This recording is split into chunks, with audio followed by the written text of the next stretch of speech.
Michelle Brown, and today we will be talking about the importance of resumes and how you can use them to jumpstart your future and applying to jobs, internships, study abroad, service opportunities, or really just as a way to express who you are on paper in a short way that really resonates with your audience.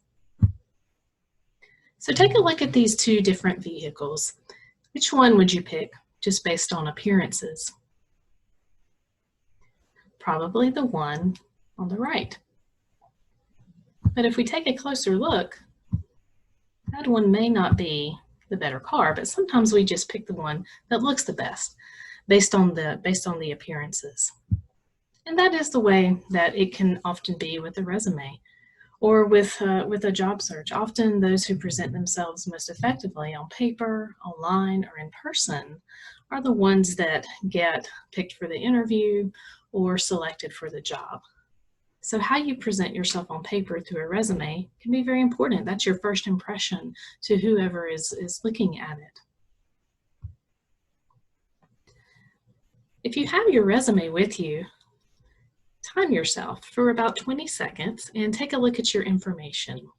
Is information easy to find? Can you tell by looking at it what your skills are and the type of industry that you are looking at? What does your resume say about you in a short amount of time? Just to clarify the difference between a resume and a CV or a curriculum vitae, you may often hear these two different types of documents interchanged. So this tells you a little bit about what the difference is. Often a CV will be used for academic settings. A CV is often longer than your traditional resume. Both are important, but just used for different types of industry or different types of purpose. A CV may be used towards a teaching types of jobs, jobs in academia, or jobs in a higher education type of setting.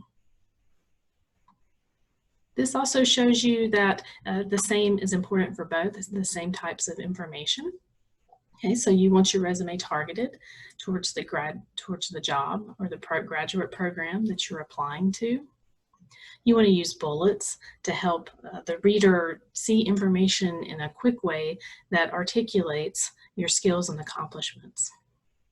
You, of course, in either one of these documents want to make sure you have 0 errors.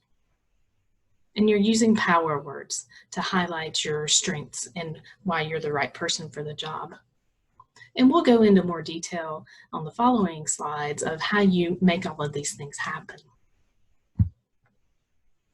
And just some general rules about the format and the layout of your resume. Do avoid templates. Templates look overproduced.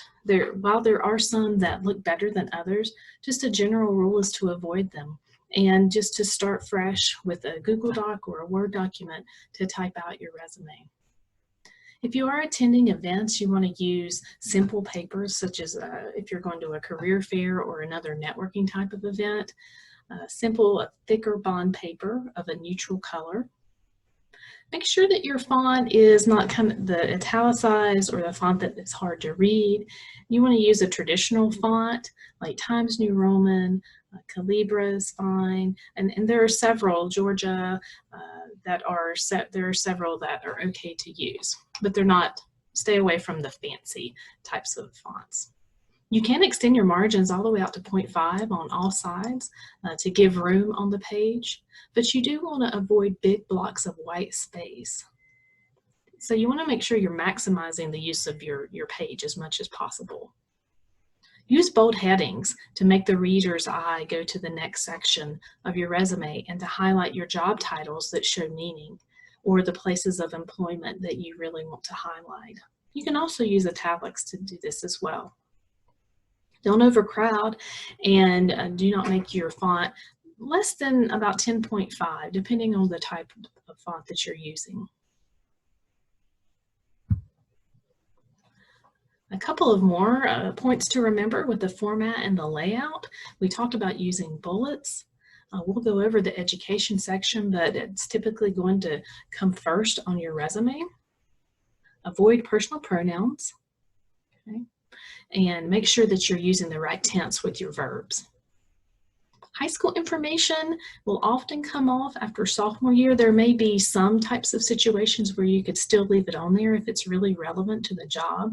So for example, if you're applying for positions where you're working with children or youth and you had a camp counselor position during high school, and it may be one that you continue to go back to in the summers, that would be a good one to keep on there. Or maybe certain types of leadership positions, such as governor schools or something like that, that you want to keep on there could be okay. It really depends on what you're gearing your resume towards.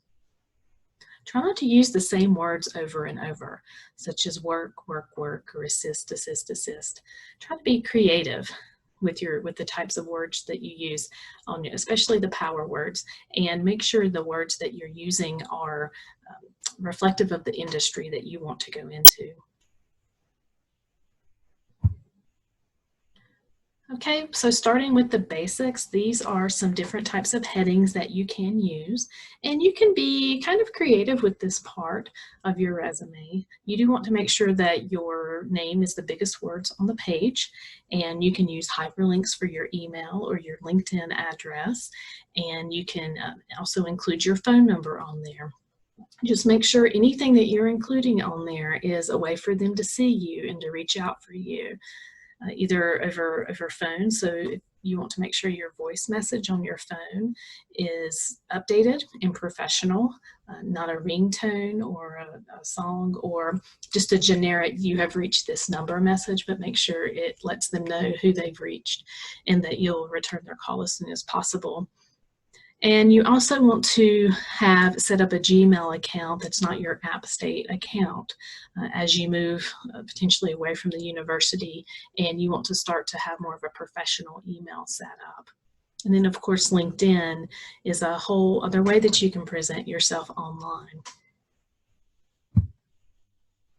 Okay, so the first section that you'll have on your resume will be education, and this gives you a little bit of information about what you want to include on that, some of the basics, the name of the university and the city and state. You're including your degree in the name of your major and when you'll receive that degree. And if you are a year or more out, you want to add in anticipated or expected graduation before the month and the year that you'll receive that degree.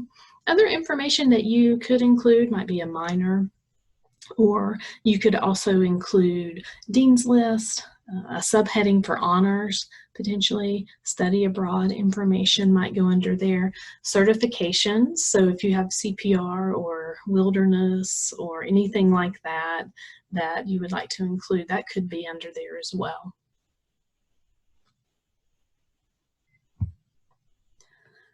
Okay, so now we want to highlight the skills and experiences that are important for the position or the graduate program that you are applying to. What is it important for the reader to know about you? And this is where we talk about tailoring your resume for the job or for the program or experience that you're applying to. So this takes research on your part, researching the employer and the industry to find out what they are looking for and what industry standards are. And how do you have the skills and experiences that are relevant for that type of work? This gives you an idea of different types of headings that you could have on your resume. Of course, you would not use all of these, but you want to pick the ones that you think really represent what you have done and what is relevant for your field. Okay, and it does show you different ways that you could highlight the same types of experience, such as community involvement versus volunteer experience. And sometimes people will want to combine leadership and volunteer into one section. That's fine too. Some of it just depends on how much information you have and how personal preference for how you want to lay that out. And what the job is and what they're asking for might determine the types of headings you have. Okay, so let's take a look at this experience example and see everything that you can find wrong with this example. So take a second and look at that. There are many mistakes, and see how many you can find.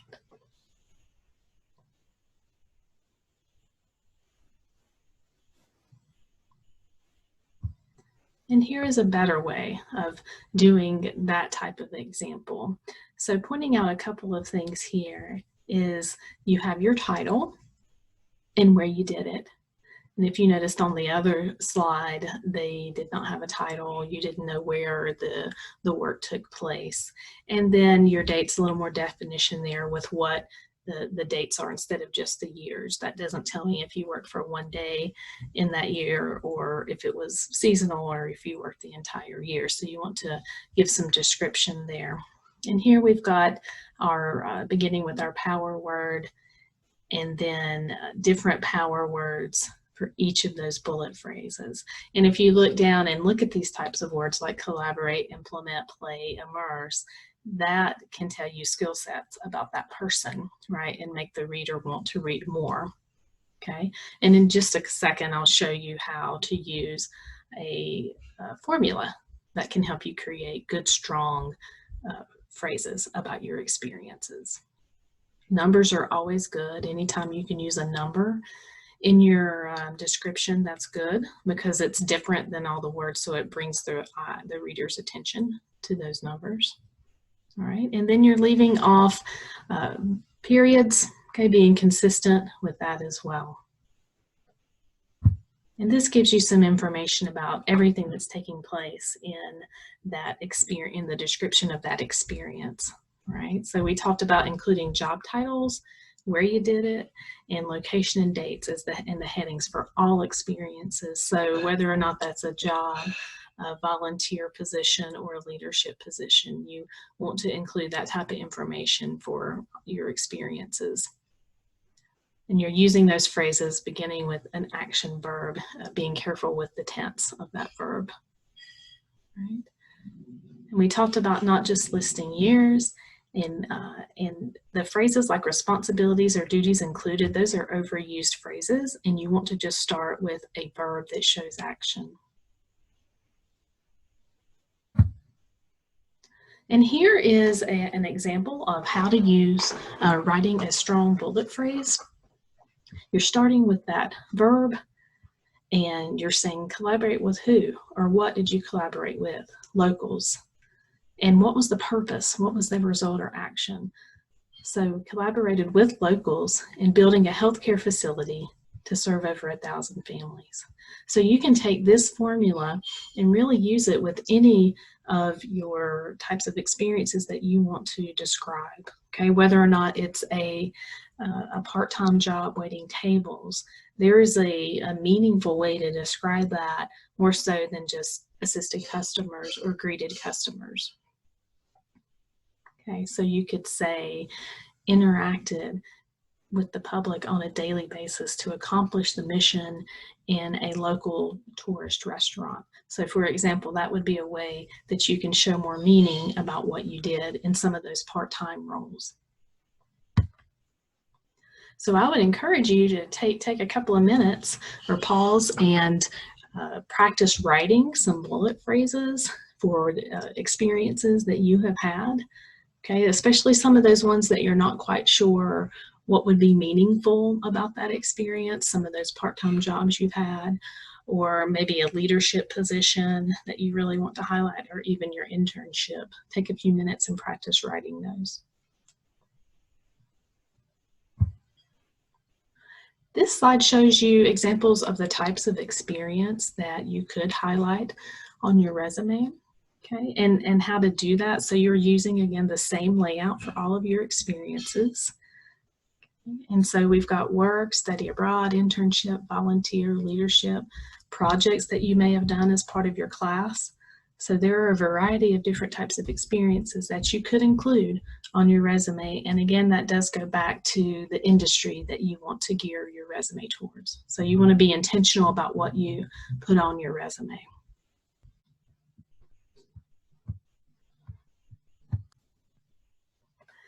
This page shows you a trick of how to copy text from a job description and put it into WordIt to create a word cloud of what employers are looking for in the positions that they have posted. Okay, the larger words are going to be the ones that appear the most often and are definitely ones that you would want to include as part of your resume. So here is how that works. Okay, so in this particular job posting, you see the words program, including, youth, activities, partners. So that gives you an idea that you would potentially want to include some of those words in your resume. And just some last final tips for writing your resume. You want to have it reviewed at least 2 times, okay? And is the information easy to find, or do you have a hard time reading it, or is your reader having a hard time finding information? Is it consistent? Is information in the same place throughout your resume? Does it show that you took your time, that you're detail oriented? Okay, and keep in mind, if you didn't do your best on a resume, what might that say about the type of employee you would be? So all of these points and tips really matter. And just so you know, you can meet with a career coach to get assistance with your resume. And also, if you'll check out careers.appstate.edu/resumes and CVs, you will find more resources, sample resumes and CVs, and also other ways that you can get assistance with getting your resume reviewed. Okay, and this just shows you Handshake. This is where our appointments are scheduled, and this is also where you can find a wealth of other information, and you're able to post your resume on here to apply to jobs and internships, and also to be viewed by employers. Thank you for taking time today to watch the resume presentation. And just so you know, we're here to help you with all of the steps of getting your application materials together for whatever is next for you. Thank you.